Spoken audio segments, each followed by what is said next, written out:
The barn was quiet that morning, just the sound of wind moving through the old wooden slats, and somewhere underneath a stack of hay, 5 tiny heartbeats. A mother cat lay curled around her kittens, her body a wall between them and the world. Her tail wrapped tight, her ears relaxed. For the first time in days, everything felt still. Then the floor creaked.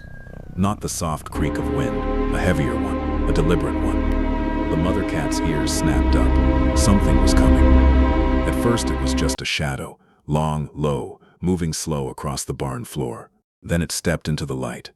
A golden retriever, full-grown, broad-shouldered, easily 10 times the size of the kittens curled beneath their mother's belly. For a moment, nobody moved. Then the kittens saw him. And the world, as far as they understood it, ended. One kitten let out a thin, panicked squeak and scrambled backward into the hay. Another froze completely, body flattened low, eyes wide as coins. A third puffed up, every hair on its tiny spine standing on end, trying, uselessly, to look bigger than it was. They didn't know what a dog was. They only knew size, and this thing in front of them was the biggest living creature they had ever seen. Mom Cat's instincts kicked in before thought could catch up. She rose, placed herself directly between her kittens and the giant, her body low, tense, ready to fight if it came to that. Her eyes never left him. She had protected them from cold, from hunger, from nights when the barn felt too big and too empty. She wasn't about to let this be the thing that took them. The golden retriever stopped. He didn't bark, didn't lunge, didn't do any of the things a predator does when it finds something small and afraid. Instead, slowly, deliberately, he lowered his massive body to the floor, down onto his front legs, then his back end, until he was lying flat in the hay, at eye level with a family that was still trembling. It was such a small gesture, and yet it changed everything about the moment. Mom Cat didn't relax. Not yet, but something in her posture shifted, the tightness in her shoulders easing, just slightly. She had seen threats before. This didn't move like one. Still, she watched him. Every breath he took, every twitch of his ear. Behind her, the kittens hadn't moved an inch. One of them, the smallest, had buried itself so deep into the hay that only its eyes were visible, locked on the giant across from them like he might disappear if they stared hard enough. He didn't. He just stayed there. Patient, still, breathing slow, steady breaths that stirred the dust in the morning light. Minutes passed, or maybe it only felt like minutes. Time moves strangely when you're small and scared and everything about your world has just gotten a lot bigger. Mom Cat's eyes flicked once toward her kittens, then back to the dog. She was trying to understand something the kittens couldn't yet grasp. That maybe, just maybe, this giant wasn't here to hurt them, but her babies weren't ready to believe that. Not yet. One kitten let out another soft cry, pressing closer to its siblings. The sound was small in that big, quiet barn, but it carried everything: fear, confusion, the desperate need for the world to make sense again. The golden retriever's ears twitched at. Minutes passed in the quiet barn. Mom Cat stayed close to the golden retriever, calm now, her earlier fear replaced by something steadier. But her kittens hadn't moved, not one step closer. Then something shifted. One kitten, smaller than the rest, but somehow braver in that moment, lifted its head from the hay. Its eyes moved from its mother, resting peacefully beside the giant, to the massive dog himself. Something in its small mind was starting to change. It took a step, just one. A tiny, uncertain paw placed forward, ready to retreat at the first sign of danger. The other kittens froze, watching their sibling with a mix of horror and fascination. "What is it doing?" The golden retriever noticed. Of course he did, but he didn't lift his head, didn't shift his weight. He stayed exactly as still as he'd been for the last 10 minutes, as if he understood that any sudden movement could undo everything. The brave kitten took another step, then another, each one slower than the last, each one a small negotiation between fear and curiosity. Behind it, a second kitten inched forward too, not wanting to be left behind, not wanting its sibling to face the giant alone. Mom Cat watched without interfering. This wasn't her moment anymore. This was theirs. The first kitten was close now, close enough to see the size of the paws in front of it, each one bigger than its entire body. Close enough to feel the warmth radiating off the dog's fur. It stopped. The golden retriever's eyes flicked down toward the tiny creature standing at his feet. He didn't move. He barely breathed.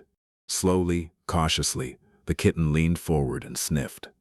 Nothing happened. No growl, no snap, just the steady rhythm of the dog's breathing. Something in the kitten's posture changed, the tension draining from its small frame. It took one more step, brushing against the edge of the golden retriever's paw. Still nothing but calm. The second kitten, watching closely, found its own courage. It crept forward and pressed its nose into the thick fur along the dog's leg. Then a third kitten followed, drawn in by its siblings' bravery. One by one, the kittens who had been frozen in terror only minutes ago were now exploring the very thing that had scared them most.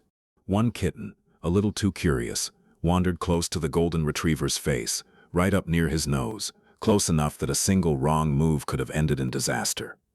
The barn went still. Mom Cat's ears twitched, watching carefully. But the golden retriever simply held his breath and stayed motionless, letting the small kitten sniff at his massive nose without so much as flinching. The kitten pulled back, seemingly satisfied, and scampered off to join its siblings climbing along the dog's side. Mom Cat exhaled. She had known, somehow, that this moment would come. The moment her babies stopped seeing size as danger and started seeing warmth, patience, gentleness.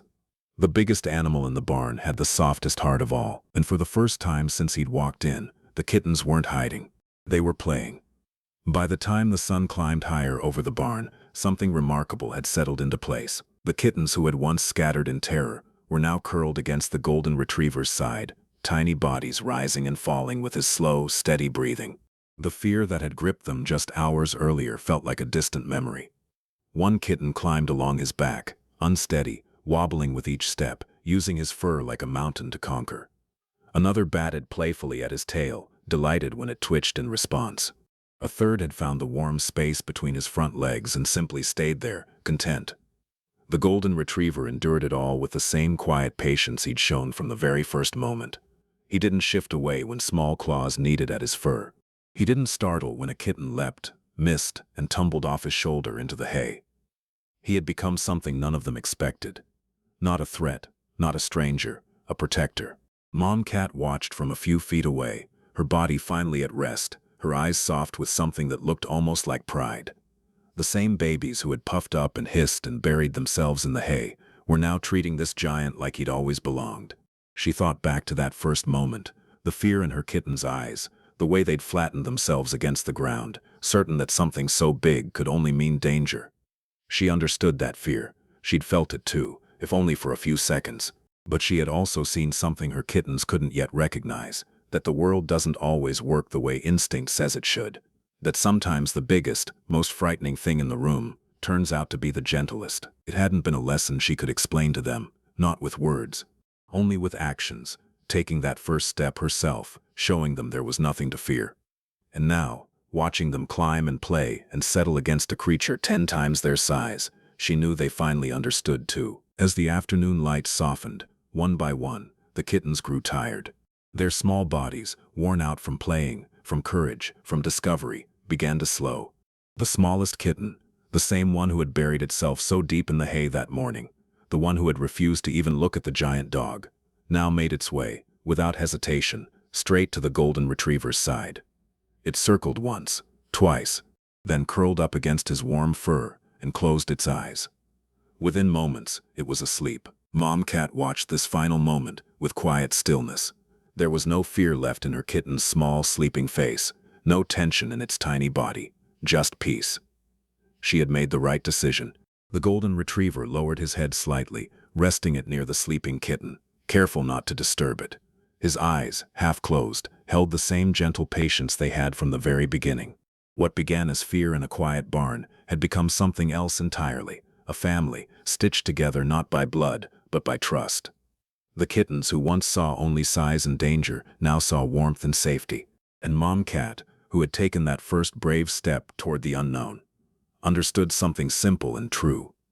Sometimes the biggest, most frightening thing you'll ever meet turns out to be exactly what your family needed all along.